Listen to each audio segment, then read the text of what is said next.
Hello there, everyone. How you doing today?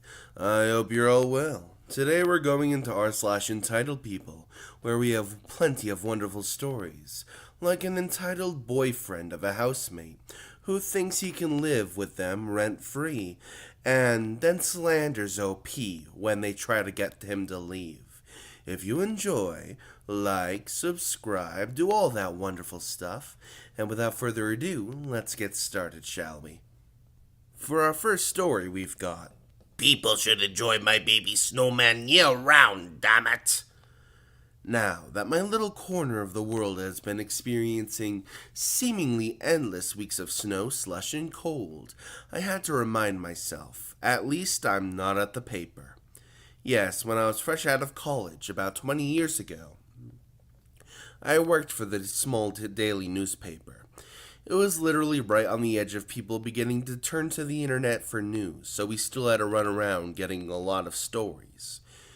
But it was also a family-owned publication, so they prided themselves on including the small-town vibe, if you will. We often included a standalone photo of some kids building a snowman or frolicking in a splash pad, most times, honestly, as filler. We had two full-time photographers who split the week between them. And also, we reporters often took the paper's digital camera on the road with us, as these kinds of photos are usually unexpected, just passing by things kind of things. That's what they're supposed to be at any rate. Many parents very quickly deduced that our paper wasn't going to be fair to their little Brittany or Jason.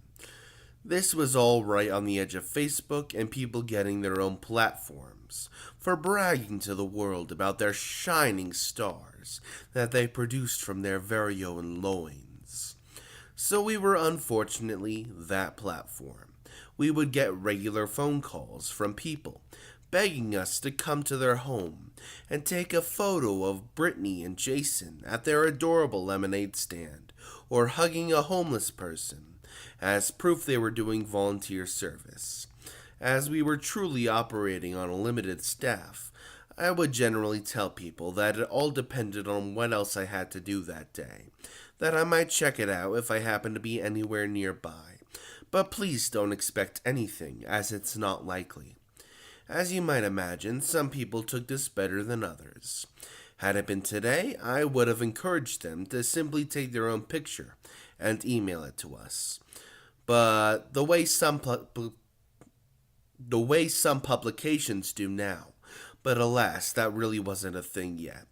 A few were technologically advanced enough to do so.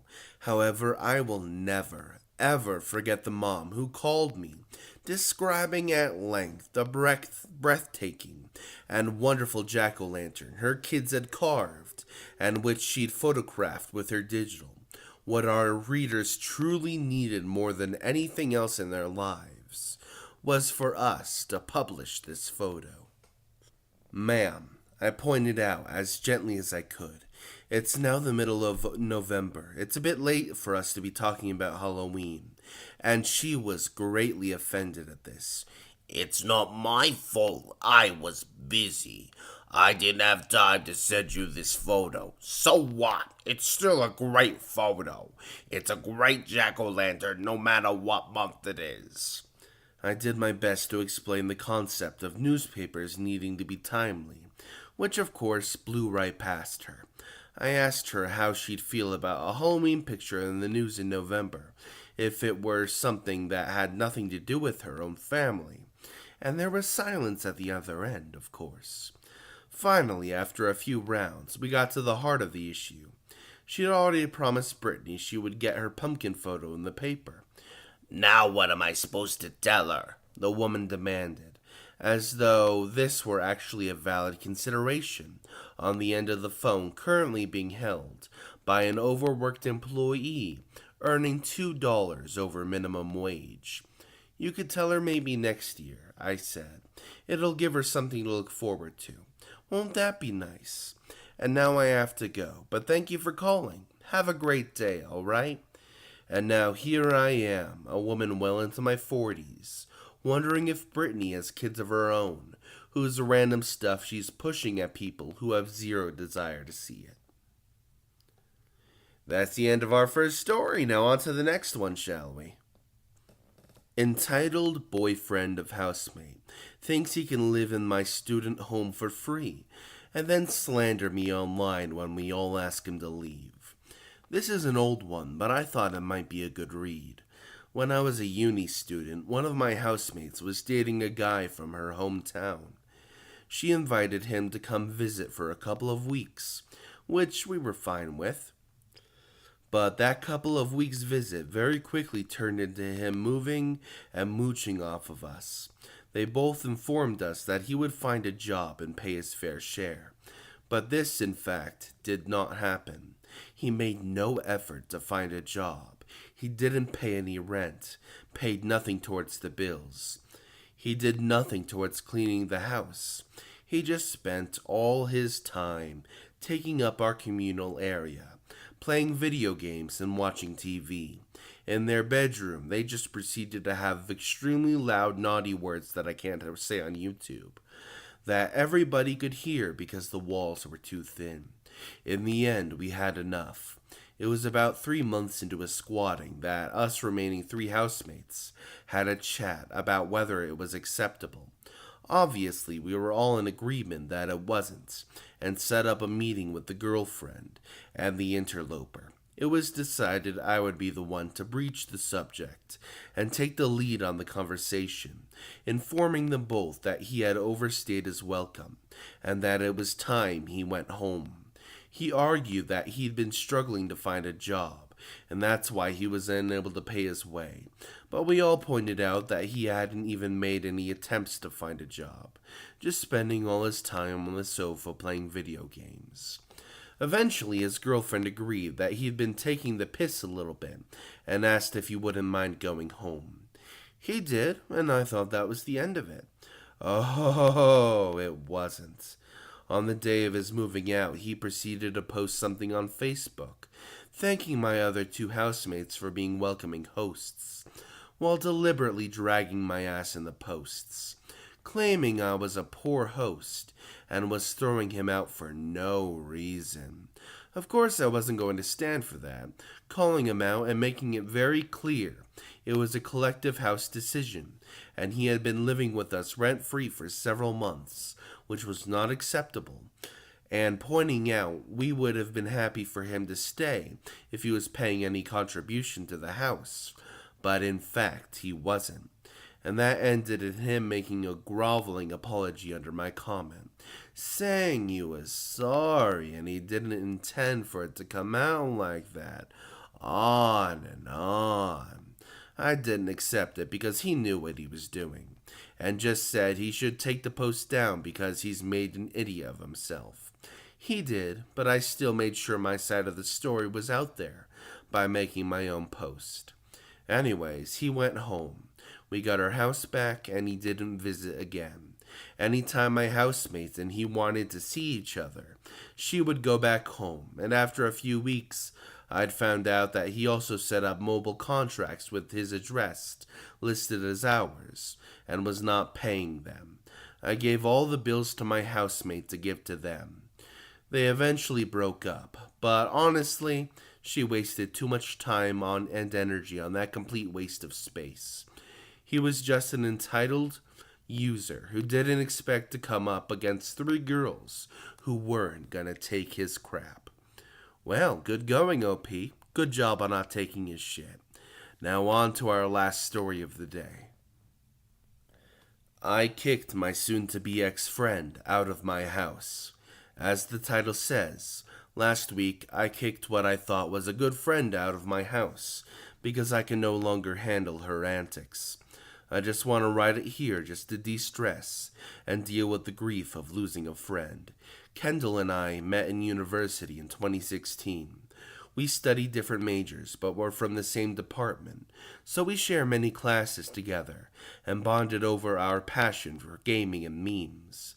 Upon graduation, Kendall moved back to her hometown due to COVID and found a job there. We kept in touch online through Instagram. About 3 years later, Kendall told me she found a better paying job in the city I'm in, so she's planning to move out from her parents' place.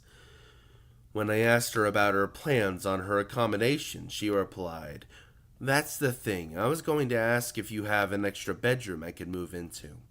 For context, I have inherited an apartment from my late grandfather, which is a nice 3 bedroom, 2 bath near the city center last January, and I currently live alone there since it's closer to my workplace, and it has all the convenience of public transport.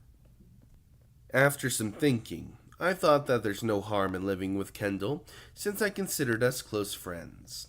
We discussed the terms and, of course, the rent. A week later, Kendall moved into my apartment.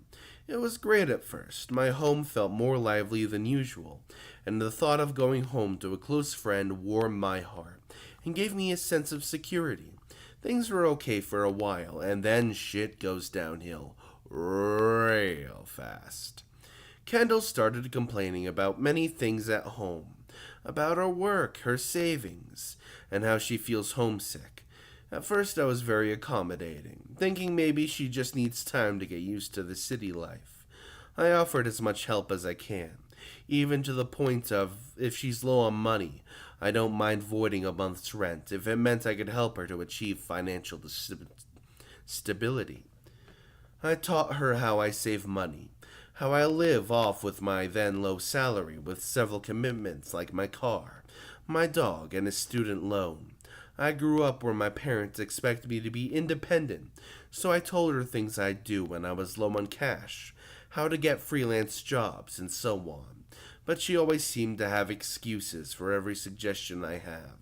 Finding a freelance job's too hard, or how she couldn't let go of her premium junk food, or that she isn't willing to cook or meal prep, and I eventually decided to leave it as it is.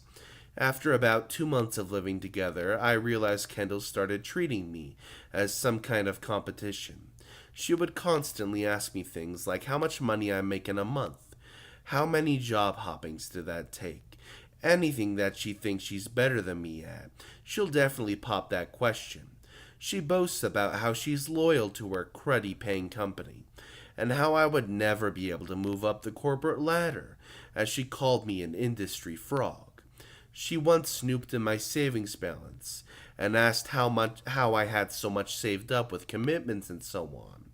Mind you, she didn't have a lot of commitments since her parents paid off her student loans and fully paid off a brand new car for her, and maybe I should stop collecting rent from her. I got mad and told her if she isn't happy living with me, maybe she should move out. Cue the crocodile tears, as she said it was a joke, I didn't have to take her seriously. She begged for forgiveness and promised to never snoop in my personal items and details again. I let it go once, but she kept bringing things up like, "Well, you have the cash and a credit card." Every time I told her I'd rather stay home, because I no longer have a budget to go out and have fun. Comments like these became more frequent when I got a new job 6 months ago. On top of that, she doesn't clean up after herself. She tried to flirt with my boyfriend, and at times parked in my parking space when our initial agreement was that she has to find her own parking if she's moving in with her own car, because my apartment only has parking lot, one per unit. The straw that broke the camel's back was when I caught her kicking my dog in his abdomen when I got home from work. I yelled at her and rushed to check on my dog.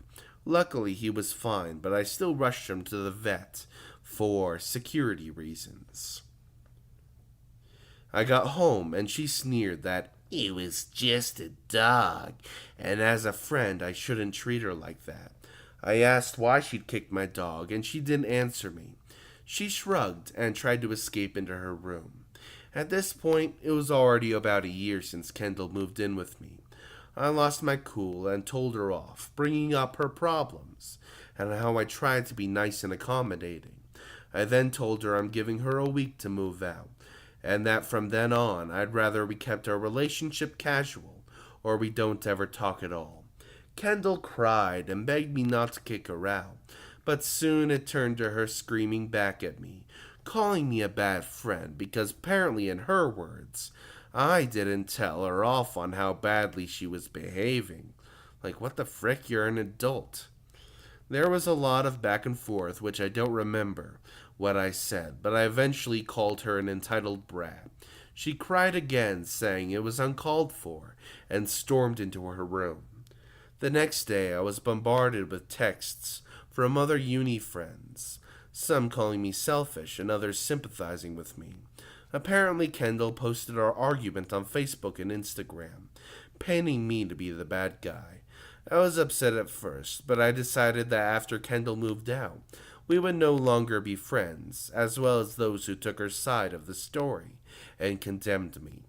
Last week, Kendall left, and I've changed the locks on my apartment. I curled up in bed and cried myself out, probably from the sadness of losing a friend, or maybe I'm finally letting out all the frustrations. I'm definitely still grieving about the loss of a friend, as I've had many good times with Kendall. For now, I want to focus on myself, and hopefully I eventually get over this. Thank you for watching today's video. If you enjoyed, remember to like, subscribe, hit the notification bell, and leave a comment down below with your thoughts on the stories. Now, and now, I'll see you all next time. Hasta la pasta.